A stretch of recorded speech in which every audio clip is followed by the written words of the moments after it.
Tuhan, sebagai umat-Mu, kembali kami ingin mendengarkan pengajaran-Mu. Tolong kami Tuhan, supaya kami dapat mengerti apa yang Engkau maksudkan, dan lebih daripada itu juga, kami menjadi pelaku-pelaku firman yang nyata di dalam hidup ini. Kami percaya bahwa kuasa Roh Kudus Tuhan menopang kami untuk bukan saja menjadi pendengar yang baik, tapi juga pelaku-pelaku firman Tuhan. Di dalam nama Tuhan Yesus Kristus kami berdoa. Amin.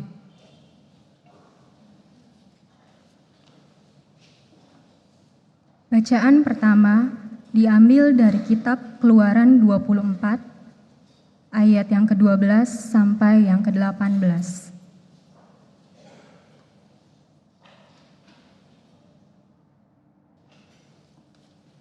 Keluaran 24 ayat yang ke-12 sampai dengan yang ke-18. Tuhan berfirman kepada Musa, "Naiklah menghadap aku ke atas gunung dan tinggallah di sana. Maka aku akan memberikan kepadamu loh batu, yakni hukum dan perintah yang telah kutuliskan untuk diajarkan kepada mereka."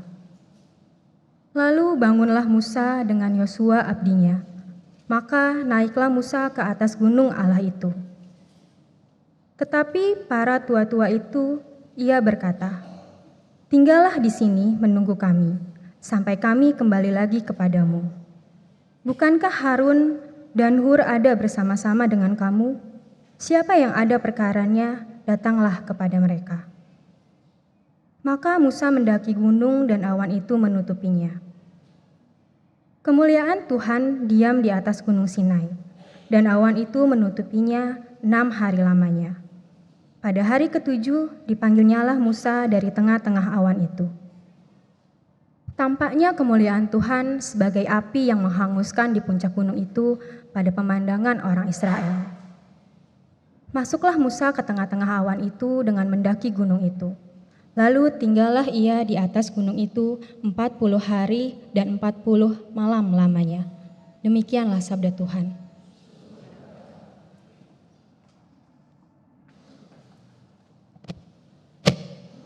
Marilah kita menanggapi bacaan tadi dengan menyanyikan Mazmur 2.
Mengapa rusuh bangsa-bangsa rencanakan hal sia-sia? Raja-raja dunia bersiap dan pembesar bermufakatlah dan bersama melawan Tuhan, melawan yang diurapinya. Putuskan belenggu mereka, buanglah tali dari kita. Berbahagia semua orang, semua yang datang berlindung padanya, yang beribadah kepada Tuhan.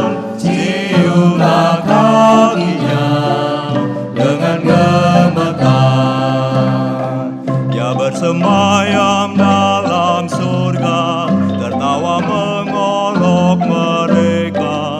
Dalam hamparannya yang dahsyat, dalam murkanya ia berkata, "Akulah yang melantik raja di Sion gunungku yang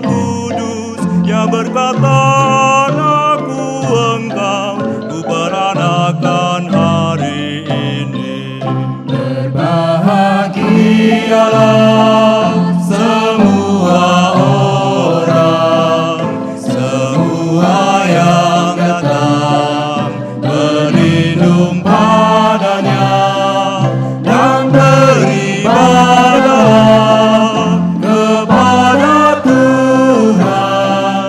Ciumlah kakinya dengan gemetar. Mari mintalah kepadaku, kan ku berikan bangsa-bangsa menjadi milik pusakamu, dan ujung bumi pun milikmu. Dengan memakai gada besi, mereka akan kau remukan bagai tembikar tukang tiup, mereka akan dipecahkan. Berbahagialah semua orang, semua yang datang berlindung padanya dan beribadahlah kepada Tuhan. Ciumlah kakinya dengan gemetar. Karena itu raja-raja baik bertindaklah bijaksana. Hai para hakim di dunia, terimalah pengajarannya. Beribadahlah pada Tuhan dengan gentar cium kakinya, agar murkanya tak menyala dan membinasakan hidupmu. Berbahagialah semua orang, semua yang datang berlindung padanya dan beribadahlah kepada Tuhan. Ciumlah kakinya dengan gemetar.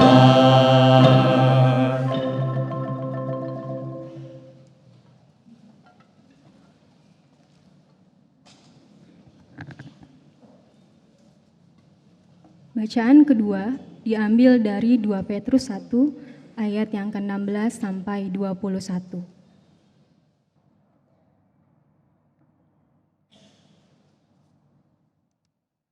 Dua Petrus 1 ayat yang ke-16 sampai 21. Sebab kami tidak mengikuti dongeng-dongeng isapan jempol manusia, ketika kami memberitahukan kepadamu kuasa dan kedatangan Tuhan kita, Yesus Kristus sebagai Raja, tetapi kami adalah saksi mata dari kebesarannya. Kami menyaksikan bagaimana Ia menerima kehormatan dan kemuliaan dari Allah Bapa, ketika datang kepadanya suara dari Yang Maha Mulia yang mengatakan, "Inilah anak yang kukasihi, kepadanya lah aku berkenan." Suara itu kami dengar datang dari sorga, ketika kami bersama-sama dengan Dia di atas gunung yang kudus. Dengan demikian, kami makin diteguhkan oleh firman yang telah disampaikan oleh para nabi. Alangkah baiknya kalau kamu memperhatikannya sama seperti memperhatikan pelita yang bercahaya di tempat yang gelap, sampai fajar menyingsing dan bintang timur terbit bersinar di dalam hatimu. Yang terutama harus kamu ketahui ialah bahwa nubuat-nubuat dalam kitab suci tidak boleh ditafsirkan menurut kehendak sendiri. Sebab tidak pernah nubuat dihasilkan oleh kehendak manusia, tetapi oleh dorongan Roh Kudus orang-orang berbicara atas nama Allah. Demikianlah sabda Tuhan.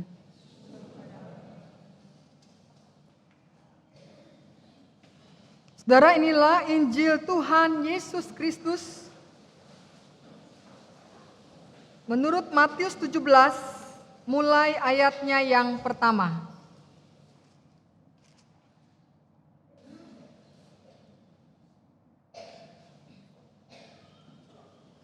Matius 17 ayatnya yang pertama. 6 hari kemudian, Yesus membawa Petrus, Yakobus, dan Yohanes saudaranya bersama-sama dengan mereka. Ia naik ke sebuah gunung yang tinggi. Di situ mereka sendiri saja. Lalu Yesus berubah rupa di depan mata mereka. Wajahnya bercahaya seperti matahari dan pakaiannya menjadi putih bersinar seperti terang. Maka nampak kepada mereka Musa dan Elia sedang berbicara dengan dia. Kata Petrus kepada Yesus, "Tuhan, betapa bahagianya kami berada di tempat ini. Jika Engkau mau, biarlah kudirikan di sini 3 kemah, 1 untuk Engkau, 1 untuk Musa, dan 1 untuk Elia." Dan tiba-tiba, sedang ia berkata-kata, turunlah awan yang terang menaungi mereka, dan dari dalam awan itu terdengar suara yang berkata, "Inilah anak yang kukasihi, kepadanyalah aku berkenan, dengarkanlah dia." Mendengar itu, tersungkurlah murid-muridnya, dan mereka sangat ketakutan. Lalu Yesus datang kepada mereka dan menyentuh mereka sambil berkata, "Berdirilah, jangan takut." Dan ketika mereka mengangkat kepala, mereka tidak melihat seorang pun kecuali Yesus seorang diri. Pada waktu mereka turun dari gunung itu, Yesus berpesan kepada mereka, "Jangan kamu ceritakan penglihatan itu kepada seorang pun sebelum Anak Manusia dibangkitkan dari antara orang mati." Saudara, demikianlah berita Injil Yesus Kristus. Yang berbahagia ialah mereka yang mendengarkan firman Tuhan dan memeliharanya. Haleluya. Haleluya, haleluya, haleluya.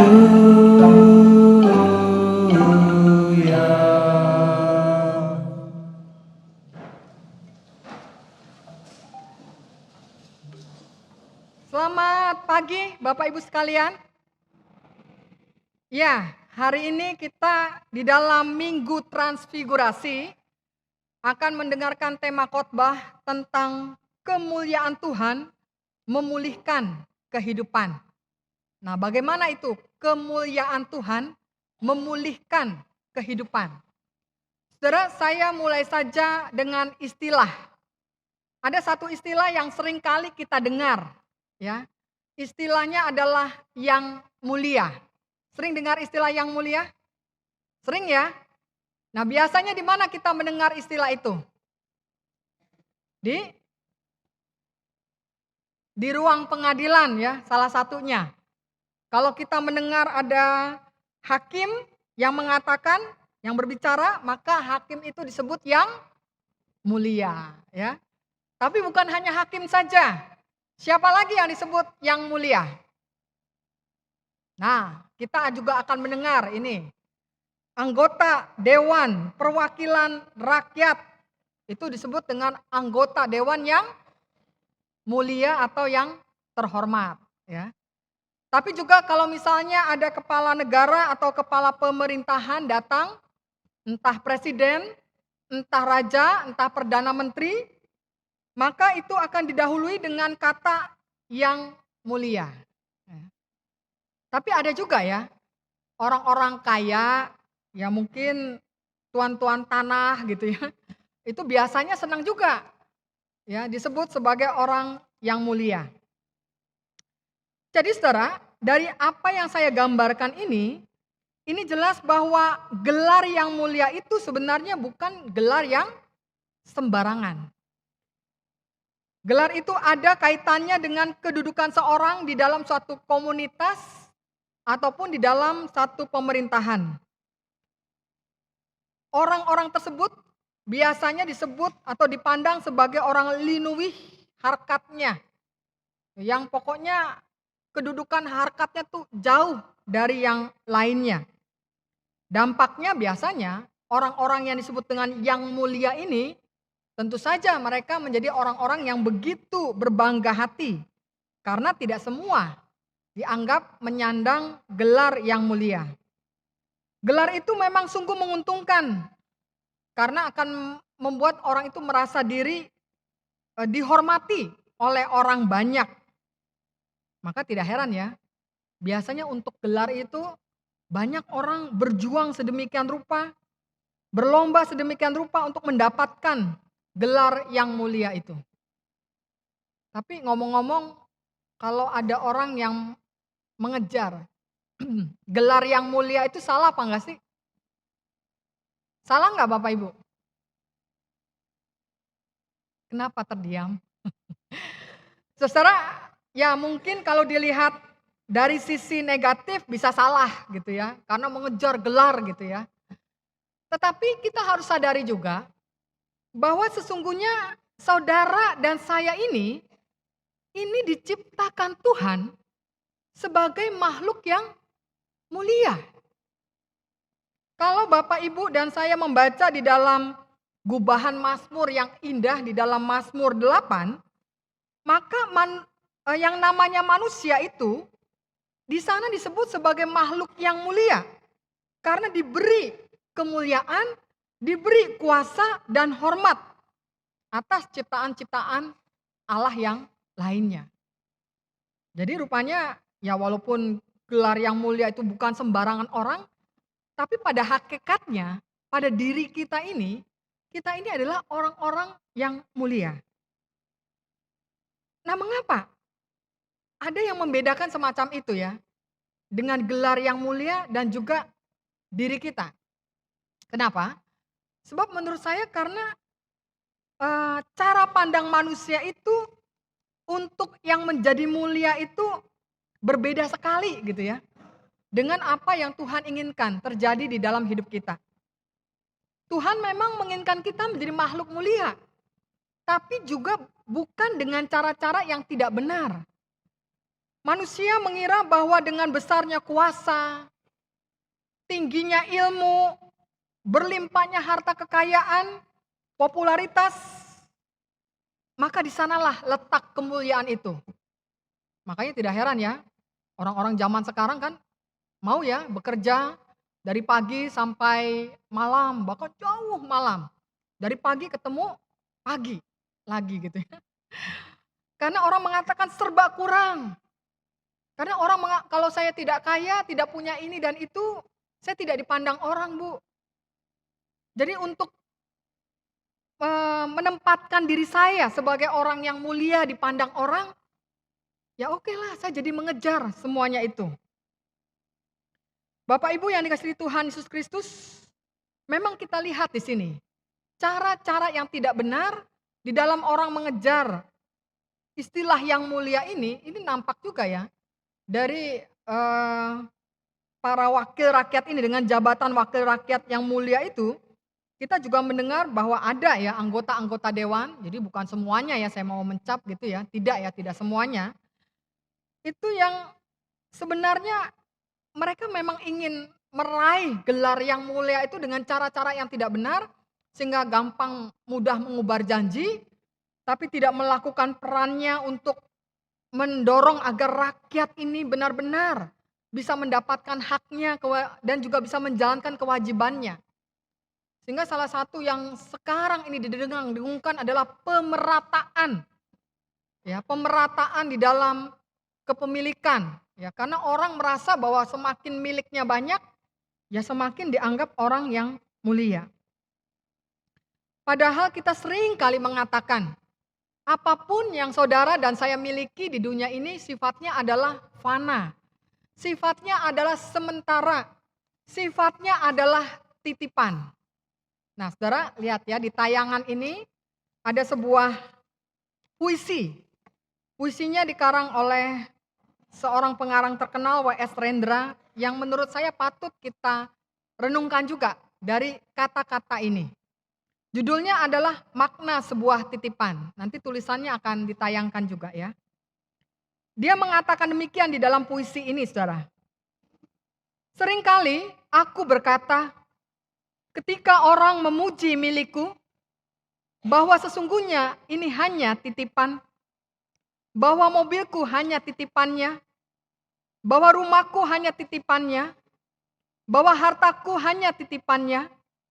Tetapi mengapa aku tidak pernah bertanya, mengapa dia menitipkan padaku? Untuk apa dia menitipkan ini padaku? Dan kalau bukan milikku, apa yang harus kulakukan untuk miliknya ini? Adakah aku memiliki hak atas sesuatu yang bukan milikku? Mengapa hatiku justru terasa berat ketika titipan itu diminta kembali olehnya? Ketika diminta kembali, kusebut itu sebagai musibah. Kusebut itu sebagai ujian. Kusebut itu sebagai petaka. Kusebut dengan panggilan apa saja yang melukiskan bahwa itu adalah derita. Ketika aku berdoa, ku minta titipan yang cocok dengan hawa nafsuku. Aku ingin lebih banyak harta, lebih banyak mobil, lebih banyak rumah, lebih banyak popularitas. Dan kutolak sakit, kutolak kemiskinan. Seolah semua derita adalah hukuman bagiku. Seolah keadilan dan kasih-Nya harus berjalan seperti matematika. Aku rajin beribadah, maka selayaknya lah derita menjauh dariku dan nikmat dunia kerap menghampiriku. Ku perlakukan dia seolah mitra dagang dan bukan kekasih. Ku minta dia membalas perlakuan baikku dan menolak keputusannya yang tak sesuai keinginanku. Gusti, padahal tiap hari ku ucapkan, hidup dan matiku hanyalah untuk beribadah. Ketika langit dan bumi bersatu, bencana dan keberuntungan sama saja. Saudara, puisi yang menyentuh kita ya. Kita menyatakan diri bahwa segala sesuatu yang ada pada kita, milik kita, semuanya titipan. Tapi ketika hal itu tercabut di dalam diri kita, seakan-akan semuanya menjadi hilang dan binasa. Kita tolak sakit, kita tolak kemiskinan. Padahal kita tahu bahwa baik yang namanya bencana dan keberuntungan itu sama saja. Tapi yang terutama, apakah dalam hidup ini saudara dan saya hidup di dalam Tuhan, hidup di dalam Kristus. Itu sebenarnya yang jauh lebih penting. Tapi inilah kenyataannya, orang seringkali salah menafsirkan apa yang Tuhan inginkan. Sejatinya saudara, sumber kemuliaan manusia itu tentu bukan pada harta kekayaan, popularitas, jabatan, harta, pengetahuan. Tapi sumber kemuliaan itu adalah Allah sendiri. Allah lah sumber kemuliaan karena Dia adalah maha mulia. Semakin dekat seseorang dengan sumber itu, maka logikanya semakin mulia dia. Semakin jauh dia dari sumber itu, maka seharusnya dan terjadi pada dirinya, dia jauh dari kemuliaan itu. Makanya para ulama Yahudi saudara menafsirkan tentang apa yang Tuhan maksudkan dengan kehadiran Allah itu diyakini dengan kehadiran Allah itu diyakini dengan adanya bait Allah. Nah, apakah orang zaman sekarang sudah berbeda pemahamannya, beda jauh dari ahli Taurat dan juga orang-orang Farisi begitu? Ternyata tidak juga ya. Sebab kita tahu saudara, orang juga di zaman sekarang menganggap kalau orang rajin ke gereja, orang baca Alkitab, orang berdoa, itulah ya 3 hal itu dianggap seakan dia sudah dekat dengan Tuhan, dia sudah dekat dengan sumber yang mulia itu, dia sudah melakukan Apa yang diinginkan dari sumber yang mulia itu? Saudara-saudara, inilah yang harus kita kritisi juga. Bahwa orang-orang Yahudi, para pemuka Yudaisme, menyusun hierarki kemuliaan itu sebenarnya semakin jauh dari bait suci, semakin tidak mulia. Semakin dekat dengan bait suci, berarti semakin mulia. Nah, pertanyaannya, apa memang Tuhan mengajarkan demikian?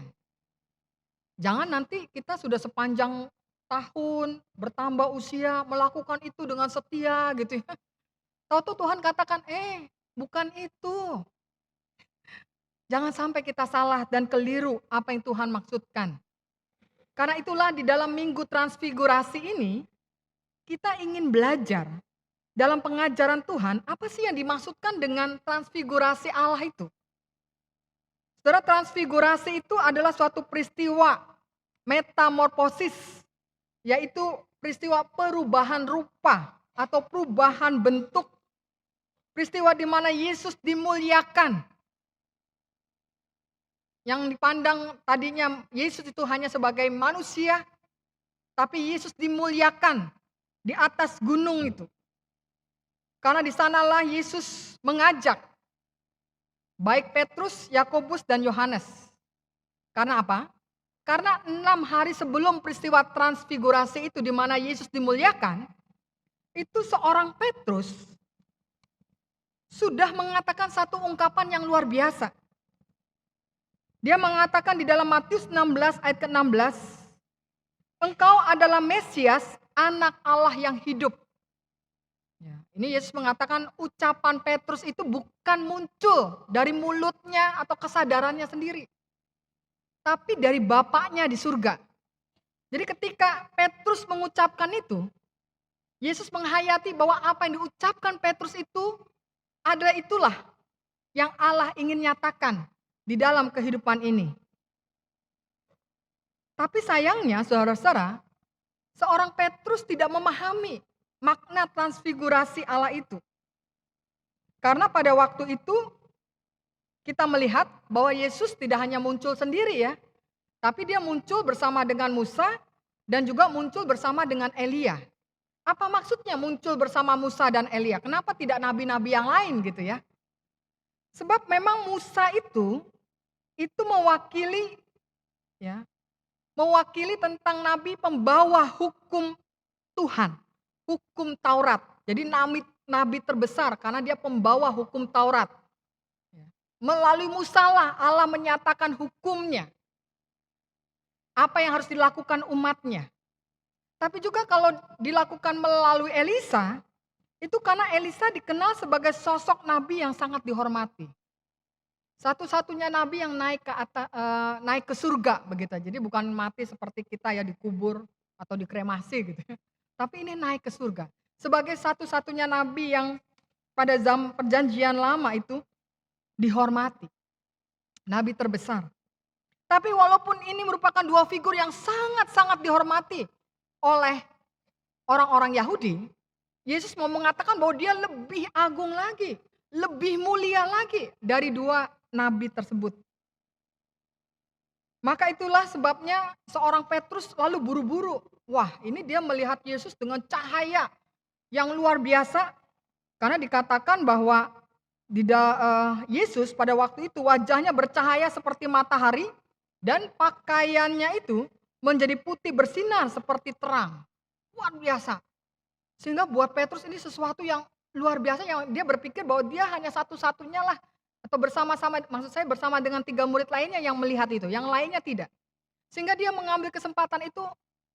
Ya oke, saya menyediakan buat 3 orang yang terhormat dan mulia ini kemah. 1 untuk Musa, 1 untuk Yesus, 1 untuk Elia. Tapi apa yang terjadi? Cara pandang Petrus itu keliru. Ketika dia mau menghayati tentang kemuliaan Allah itu, bukan itu. Bukan sesuatu yang mau mengatakan bahwa kalau orang mengalami penampakan, mengalami penglihatan, mengalami mujizat yang luar biasa, wah itulah kemuliaan Tuhan. Itu kemuliaan dari sudut pandang kita manusia, seperti Petrus yang berpikir sempit. Tapi kemuliaan yang dinyatakan Tuhan Yesus itu berbeda.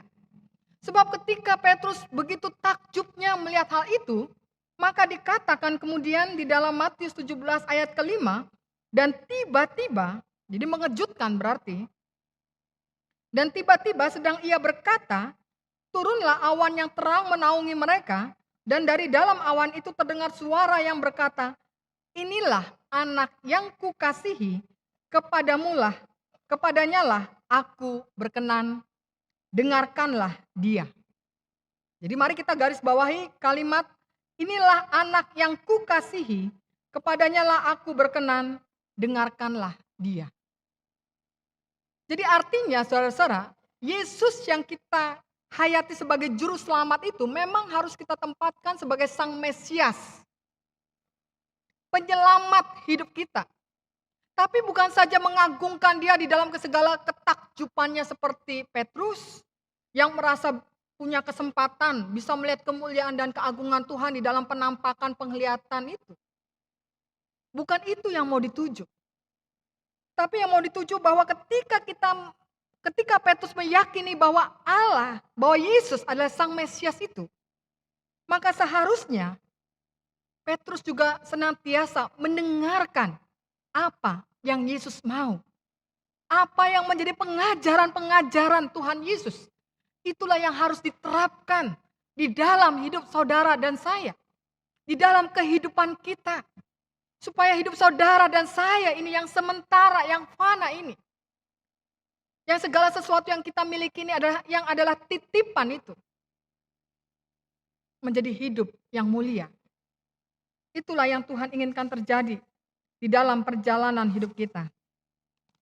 Dan itu diterangkan secara jelas dalam kesamaan unsur-unsur yang terlihat dalam peristiwa ketika kita membaca dalam Keluaran 24 ayat 12 sampai 18 ya.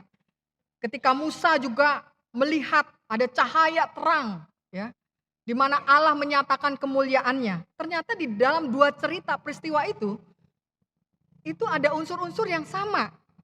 Unsur apa saja yang sama itu? Pertama adalah ketika Musa naik ke atas gunung, maka Yesus pun juga naik ke atas gunung. Lalu ketika dikatakan juga di dalam Keluaran 24, setelah 6 hari Musa ada di atas gunung, barulah setelah 6 hari Musa ada di atas gunung, ya, barulah Allah menyatakan kemuliaannya. Demikian juga ketika Yesus menyatakan kemuliaannya kepada Yohanes, Yakobus, dan juga kepada Petrus. Lalu juga ada kesamaan bahwa ada wajah Yesus yang bercahaya dengan pakaian yang bersinar terang. Musa pun juga melihat itu.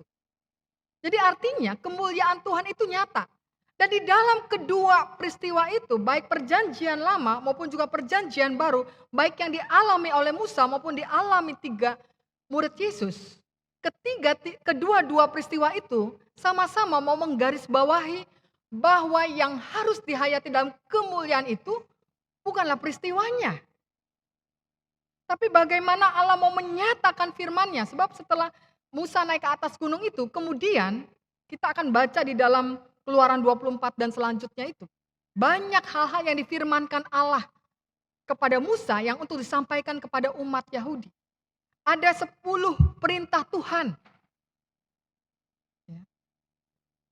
Yang harus benar-benar dihayati secara dalam oleh orang-orang Yahudi. Tapi juga di dalam peristiwa ketika Yesus menyatakan kemuliaannya kepada 3 murid itu juga harus dihayati oleh murid-murid Yesus.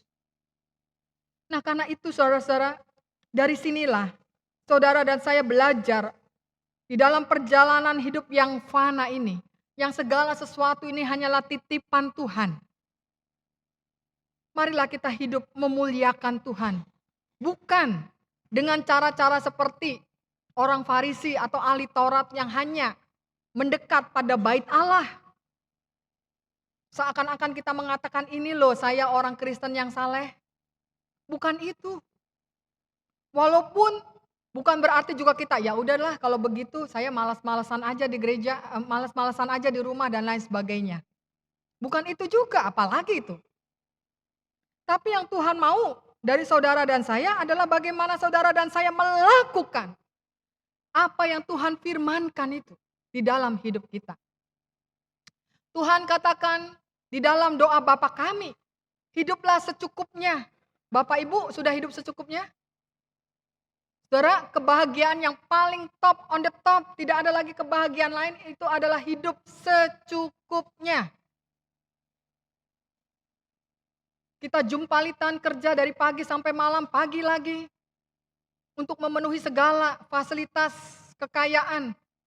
Berlomba-lomba dalam persaingan hidup yang tidak ada pernah habis-habisnya.